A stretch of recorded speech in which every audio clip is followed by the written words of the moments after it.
Hi guys, this is Jennifer Aiden from The Real Housewives of New Jersey. That's my job and I take it very seriously. Jennifer is trying to cause problems. The only achievement you've ever had is marrying someone rich. Fred Flintstone called. He wants his outfit back. She literally makes the Jersey girl and me come out. Hello, what? Hello? Don't you ever. She's a walking yeast infection. My values and cultural traditions are a little bit different than your typical Jersey girl. This would be a great way for me to let you guys into a little bit more of my life. I have my wonderful assistant. It's key to making the liposuction smooth. Okay. You got it? Yeah. Now let's go have a cheeseburger. Kidding. Love you, Erica, behind the camera.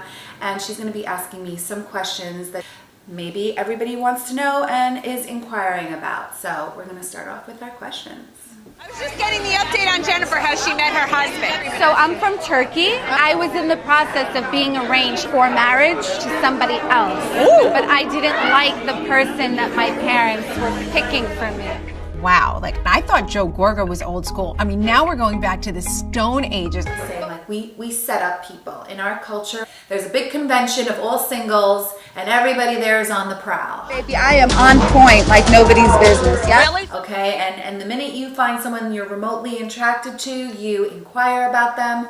Or really it's the guy that has to inquire about the girl, then the guy tells his mom, then the mom gets word to the girl's mom, and we kind of like make things happen. I met Bill at his brother's wedding the Sunday before Labor Day. Bill was the best man. So I've always known my brother-in-law, I've always known my father-in-law, but I failed to see Bill because Bill was in medical school. But at the time, there was another guy from our community that liked me as in for marriage. And I didn't like him. Oh gosh, my parents loved him because he was the only boy and there was like gas stations left to him and this, that, the other. And I was like, What a snore. I went on one chaperone date with him with my brother and This is just like a Friday afternoon play date at my house. I just was like, there's no fucking way. There's no way.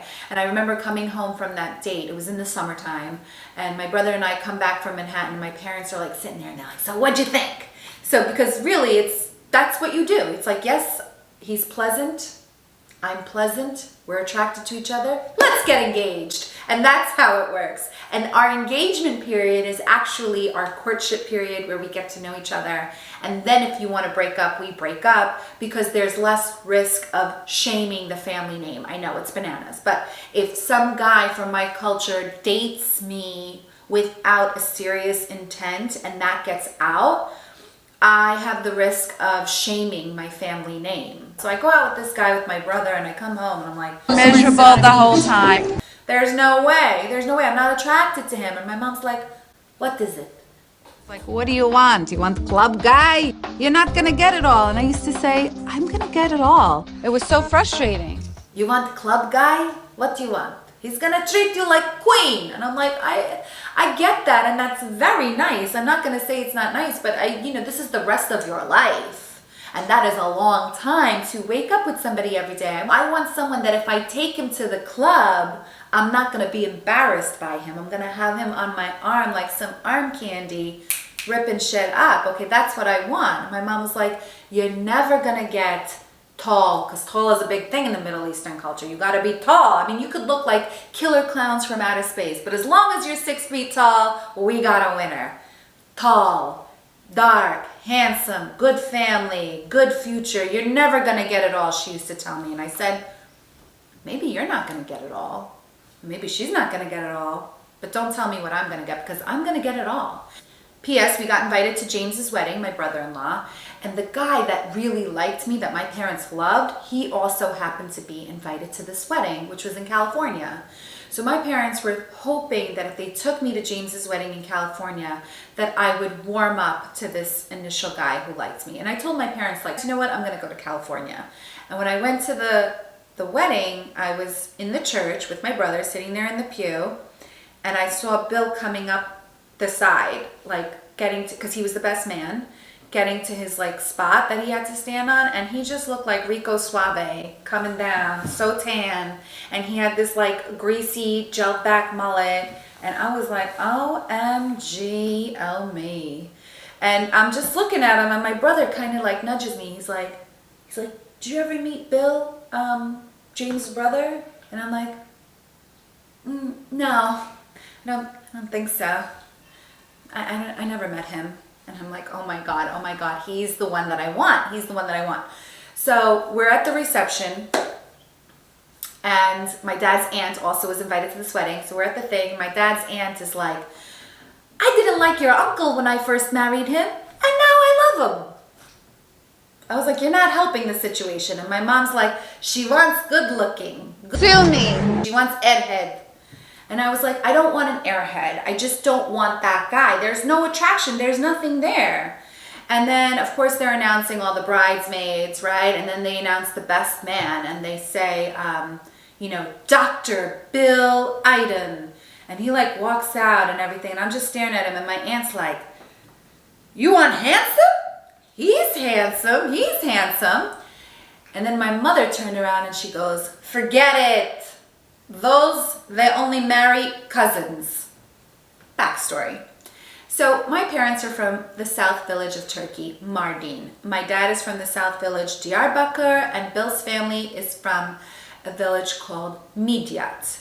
Midyat and Mardin, like my parents' time, they would marry cousins. Not necessarily first cousins, but like grandfather cousins or a second cousin or a third cousin. They liked marrying cousins because I think traditionally it was to keep the wealth in the family. So my mother knew that this is the village that he's from. So she's like, forget it. They only marry cousins. And me, I'm like 23 years old, like snarky. I'm like, did I even say I liked him? I didn't even say I liked him. Like, who's even asking you? Did anyone ask you? And I just made it seem like I was not interested at all. So this is Sunday night. And I'm trying so hard to seem like not interested but a little so that he can come my way. But I don't want to be thirsty. We cannot be thirsty as girls, especially someone who's a tall, handsome doctor. Okay, we need to play this right and on cue. Okay, so very subtle. Like when I'd see him going outside for a cigarette, I wasn't that much of a smoker, but I'm like, I'm in the mood for a cigarette, coincidentally. Hi! Go outside, talk to him. He'd be like, oh, we're going to do Vegas. He's talking, thank you so much for coming, he said. I was like, oh, well, okay. But he really didn't talk to me that much the whole night. And I was like thinking in my head, like, God, he would be so perfect if he didn't live in LA. Meanwhile, the guy who did like me, let's call him John, was all over me like white on rice. He's wearing this three-piece white suit. He looks like Vince Fontaine, and not in a good way. And my mom is like, his suit is Versace. It's Versace. And I'm like, I don't care if it's Versace. He looks like he's John Travolta on Saturday Night Live, and you don't wear white to a wedding, and he's on me like white on rice. Like, I would go into the bathroom, and Tina's like, he's outside. And I'm like, oh my God. Peace out to you, buddy. I'm not going any further. And he was a nice guy. It's just, I knew the intentions were to be with me, and I didn't want to be with him, so I didn't want to give him any mixed signals. So P.S. the wedding's over, and the next day, it's Monday, and my brother's like, John is blowing up our phone. He wants to take me out to dinner, right? I mean, he's been waiting. I don't know if I mentioned that the guy I went on the chaperone date with is from LA. So he's been waiting for me to come to LA so he could take me out. And I told my brother, you don't answer that phone. You make it seem like I have something else to do. Whatever you do, you do not answer his phone call or make up some excuse, because I don't want to prolong this anymore. And I was like, you know what? I don't even feel like going out tonight.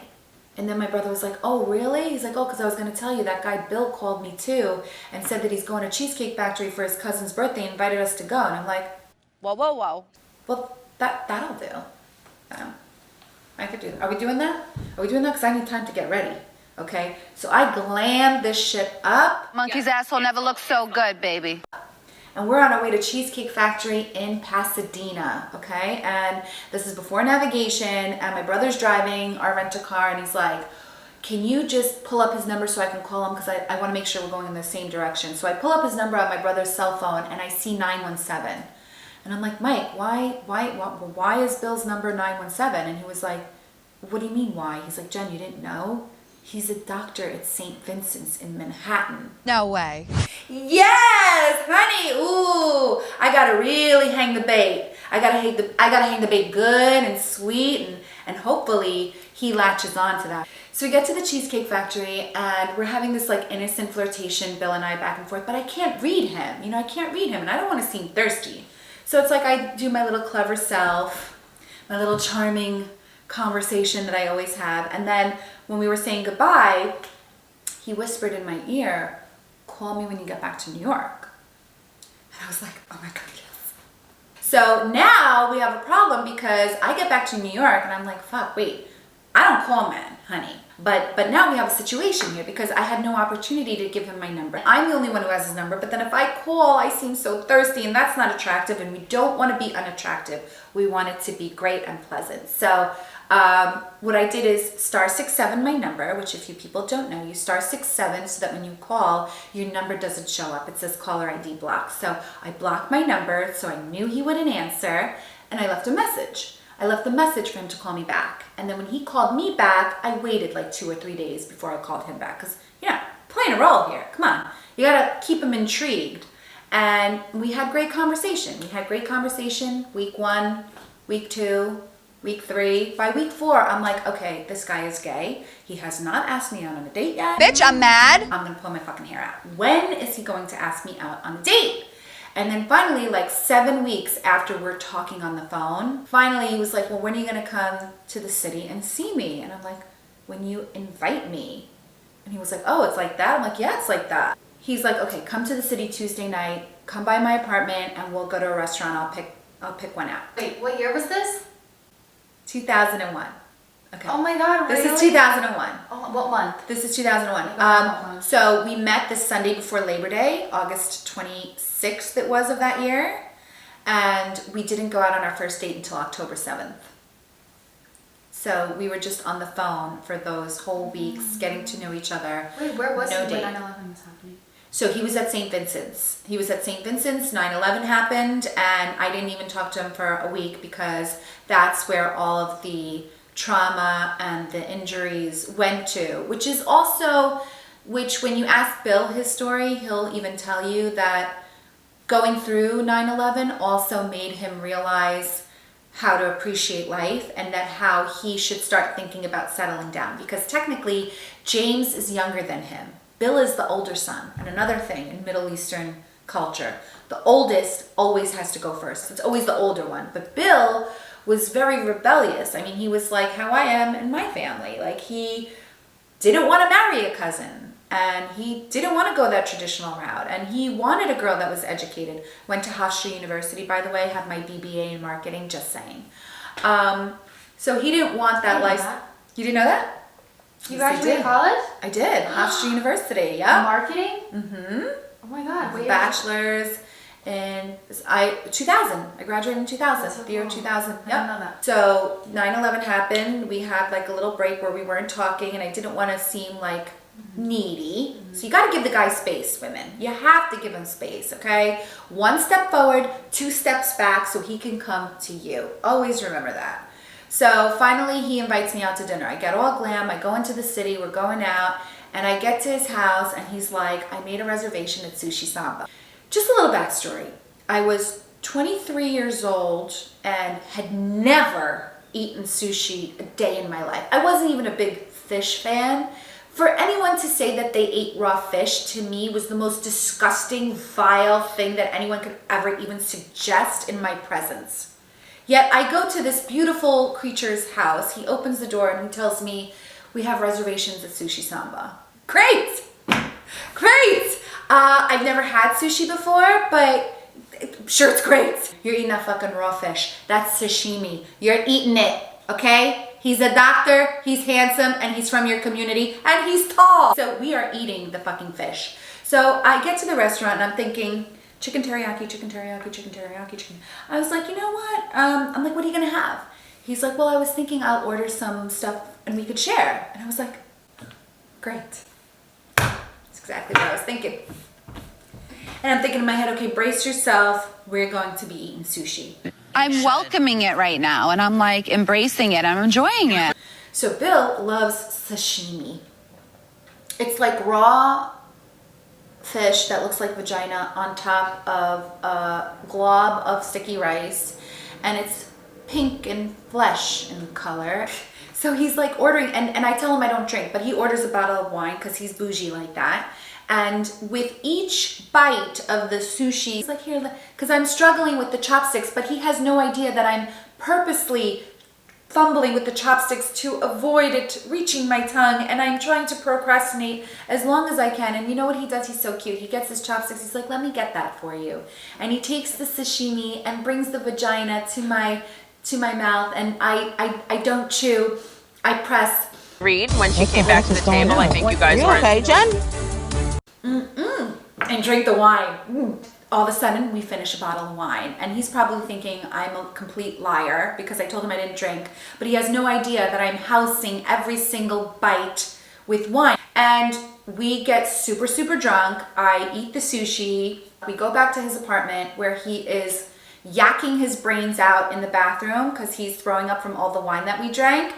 And I'm kind of just on the couch while everything is spinning, thinking like, okay, we're not making out, but that's all we could do anyway. Just kiss is what I would do because, you know, he's got to buy the cow, ladies. And he came back onto the couch and he passed out. And once, like, I took a little nap, and when I came to, I was like, shit, because I wasn't allowed to sleep out. 23 years old, you're not allowed to sleep out. I could come home at 6 in the morning, but can't sleep out. Go figure. It makes no sense. But it makes no sense. But I got home at like 3 in the morning, whatever. It was a Tuesday night. Next day, he calls me up. He's like, want to go to Atlantic City for the day on Saturday? And I was like, okay. So we go to Atlantic City for the day, just for the day. And he's gambling, right? He's holding my hand. He's very like he's got this European aura about him, and he was smoking these Moore cigarettes, which were like long, skinny, and brown, whatever. And he would smoke it, and if you guys know Bill, you know that's how he smokes.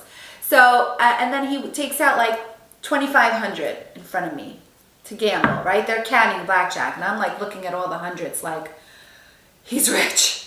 He's rich. And I'm like, wow, like that's a lot of money. And then he lost that 2,500 within the first hour. And then I was like, do you want me to like walk around? Like I can leave you. Let me go and like let you gamble. And he said, don't you go anywhere. He took out another 2,500. Boom, boom, boom. His parents' money, mind you, because you don't have that money on a resident's salary. And he's boom, boom, boom. And I'm like, you're losing all your money. I feel like I'm giving you bad luck. And he goes, you don't go anywhere. And I was like, okay, if you insist. And then we went to dinner, and when we were at dinner, they came and they took our picture, and he said, you know you're gonna be my wife one day, right? And I was like, I think so. I'm like, I hope so. And he was like, absolutely. And he's like kissing my hand, just my hands. And then he's like, what are you doing Friday night? My friend's getting married. I want to bring you to my friend's wedding. And I was like, oh, American or our people? He's like, no, American. It was actually Chinese in Chinatown. So he's like, it's Friday night. Why don't you come? I said, okay. So Friday night, we go to this wedding. Our third date, everyone's like, oh, Bill, do you have a new girlfriend? He was like, she's not my girlfriend. She's my fiance. I didn't know that. What he said. And they're like, fiance? I didn't even know you had a girlfriend. And he was like, and she was like, if you're his fiance, where's your ring?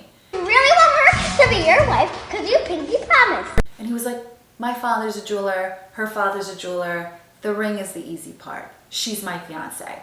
I was like, okay, I'm his fiance. We got married the Sunday, we met the Sunday before Labor Day of 2001, and I got married the Sunday before Labor Day 2002, exactly 1 year to the date, at the Westmount Country Club with 600 people, 3 different live bands, Rolls Royce, horse and buggy, and he paid, well, his parents paid for it all. They even paid for the bridesmaid dresses. My girls didn't have to shed a penny. Thanks, Bill. Love you. It's worked out. 5 kids later. Looking at the outside in, and I'm like, who got the prize here? Like, really? I completely acknowledge that. However, now the way that I've evolved, and Bill has a lot to do with the person that I am today. Like, it was always trying to be an overachiever that has made me so, I mean, I'm the rock star now. I can handle 5 kids. I mean, I could be engulfed in a conversation in my kitchen with you, Erica, and I hear everything the kids are saying, and I could just be like, Jakey, get your hands off them. I'm sorry, go on. It's true. And people look at me like, how do I have all of that under control? And my mind is always working. I never sit down. I'm on my feet all day. People are like, oh, you're a stay-at-home mom, you have a nanny, what do you do all day? Do you want an itinerary? Would you like an outline of what I've done all day? Because I promise you I haven't sat down or relaxed for 1 minute. I do at night, like once it's like 8:30, 9 o'clock, I do like to retreat to my room. I tell the kids I'm off the clock, and it still takes, with all the kids here, they're not down until 10. So it takes 2 hours of my time, and that's with the help of Erica. That's with the help of Gloria. And that's it. Bill never helps. He never helps, but he pays the bills, so it's a good system. A nip tuck a day allows my wife to spend and play. I like that. But he was the good-looking guy. When I saw him at James's wedding, I'm like, that's the guy. That's the guy. And that's the guy. Lo and behold, that is the guy. That is the guy. All right, so thanks so much for joining me. And I'm going to go pick up my kids. And, you know, like, hey, subscribe, right? What are we doing? Subscribe. And Have them DM you. DM me with your questions. DM with what you'd like to hear next, what you'd like to know next. And, you know, make sure you come back and check it out every week. I'll see you guys soon. Bye.